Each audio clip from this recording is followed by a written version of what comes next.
Dan pemirsa, berikut kami tayangkan wawancara eksklusif bersama Gubernur Bali Made Mangkupastika.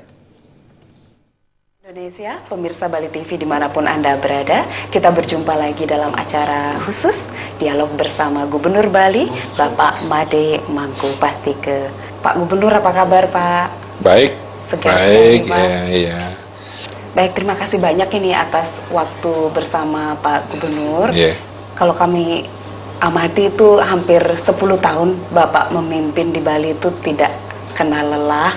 Dan untuk Bapak itu tahun 2016 bagi Bali itu seperti apa Pak?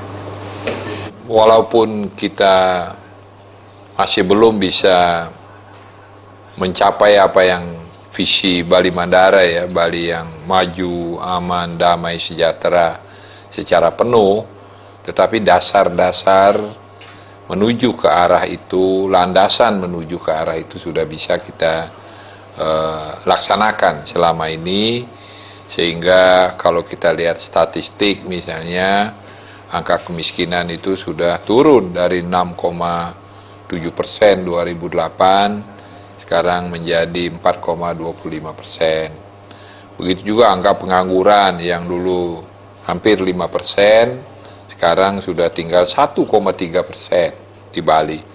Jadi rendah sekali. Gini rasio juga artinya kesenjangan antara yang kaya dan miskin kita termasuk baik, 0,35%, tingkat nasional di atas 4%. Jadi dari berbagai statistik itu saya kira ini indikator kita ya, usia harapan hidup kita juga sudah meningkat terus sampai sekarang usia harapan hidup kita menjadi 72 tahun lebih ya. Jadi ini indikator-indikator walaupun tidak seluruhnya juga bisa kita anggap mencerminkan keadaan sesungguhnya, karena masih ada saja yang ketinggalan, terutama di desa-desa, di gunung-gunung, karena mungkin datanya tidak sempurna sehingga belum terjangkau seluruhnya.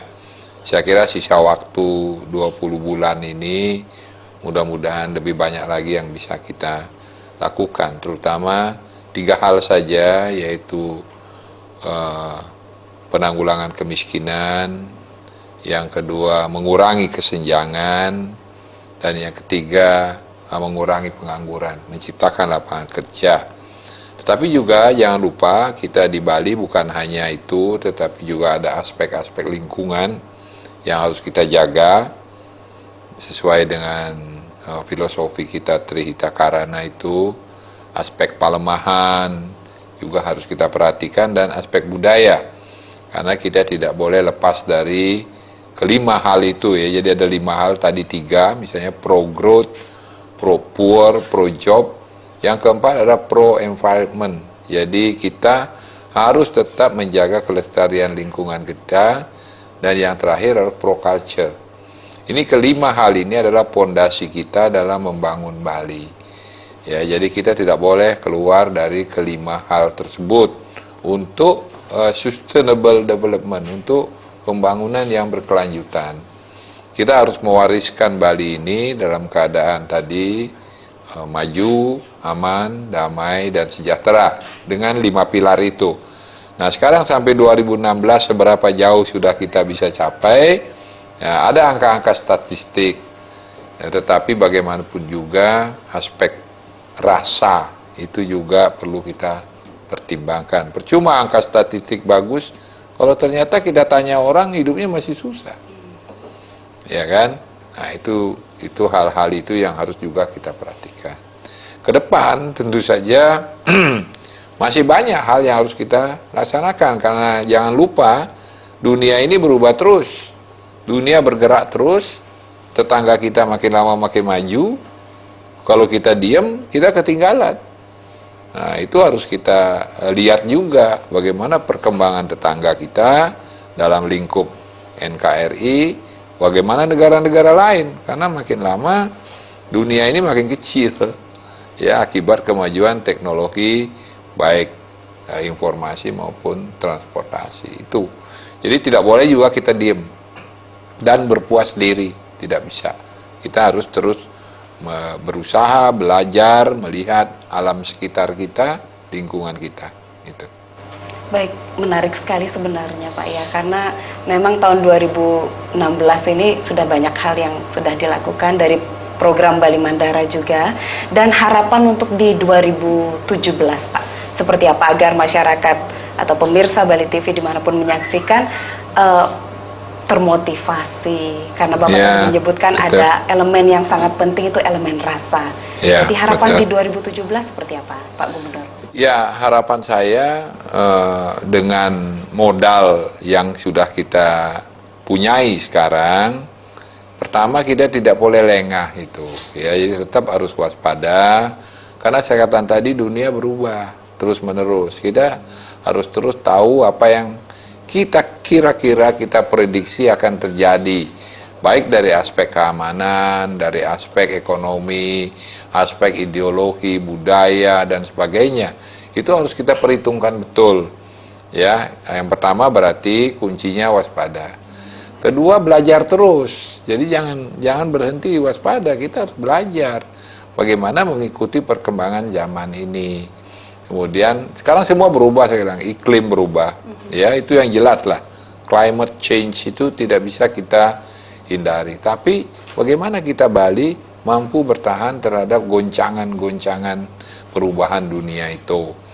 Jadi diperlukan visi yang cukup dan tentu saja kerjasama di antara semua pihak, semua stakeholder, semua elemen masyarakat yang cinta Bali, ya, cinta Indonesia.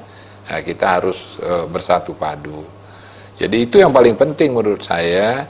Berikutnya tentu saja, terutama pada generasi muda ya, saya harapkan untuk siap-siap menghadapi masa depan yang kompetisinya lebih keras dan lebih kompleks.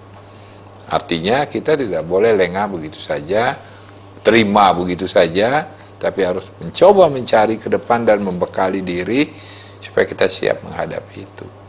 Itu kira-kira. Berarti peningkatan kualitas Sumber daya manusia. Ya, itu yang situ. mendapatkan perhatian. Betul, dari Pak Gubernur. betul. Kita harus mampu bersaing. Supaya mampu bersaing harus lebih unggul. Iya. Kalau enggak kita terlindas ya. Supaya lebih unggul kita harus belajar dan berlatih. Kita harus bekali diri dengan karakter yang kuat, fighting spirit yang kuat, dan kemampuan kita menyerap ilmu dan teknologi tanpa harus tercabut dari akar budaya, tradisi kita di Bali. Berarti luar biasa yang Bapak maksudkan tadi mungkin adalah kerjasama sinergi semua Betul, pihak. betul. Kemudian juga terutama generasi muda untuk Betul. mempersiapkan dirinya. Ya, Dan sekarang kan era teknologi ini Pak. Betul. Sosmed luar biasa. Jadi itu Ya itu saya katakan tadi, perubahan. Apa yang saya katakan sekarang kalau disiarkan langsung di Kutub Utara itu bisa orang dengar, bisa orang rasakan on the real time. Ya. Ini satu perubahan yang luar biasa. Jadi jangan kita pikir kita cuma hidup di sini, tidak. Ya, sekarang dengan ketik di medsos seluruh dunia tahu. Itu bedanya. Nah, kita tidak bisa terlepas dari itu. Tidak bisa. Kita bilang, wah saya nggak ikut-ikut, nggak bisa. Kita dilindas oleh kemajuan zaman itu. Tapi, di satu pihak, bagaimana supaya kita tidak tercabut dari akar budaya tadi. Di sinilah diperlukan kemampuan beradaptasi tanpa harus kehilangan identitas. Nah, di situ diperlukan visi dan kemampuan untuk tadi bekerja sama. Toleransi, tidak usah membesar-besarkan hal-hal yang kecil misalnya, tapi kita juga tidak boleh mengecilkan hal-hal yang pasti besar. Nah itu, di situ intinya saya kira ya, visi kita harus benar-benar ke depan. Kata orang, kalau kita ingin menghadapi hidup, kita harus melihat ke depan. Sekali-kali boleh menoleh ke belakang untuk memahami hidup. Jadi untuk memahami hidup, kita menengok ke belakang, tapi untuk menghadapi hidup, kita harus memandang ke depan.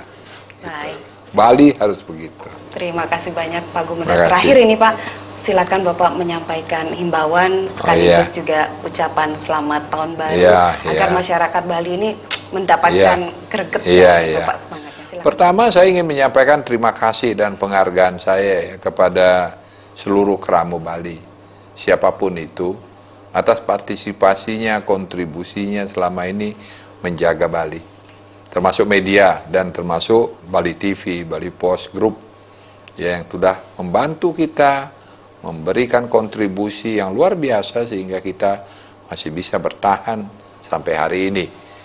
Dan sekaligus juga saya ingin menyampaikan selamat tahun baru 2017, banyak hal yang akan kita hadapi di depan. Selamat tahun baru. Baik, terima kasih banyak Pak Gubernur atas waktunya dan perkenannya. Pemirsa Bali TV, demikian tadi dialog khusus bersama Gubernur Bali, Bapak Made Mangku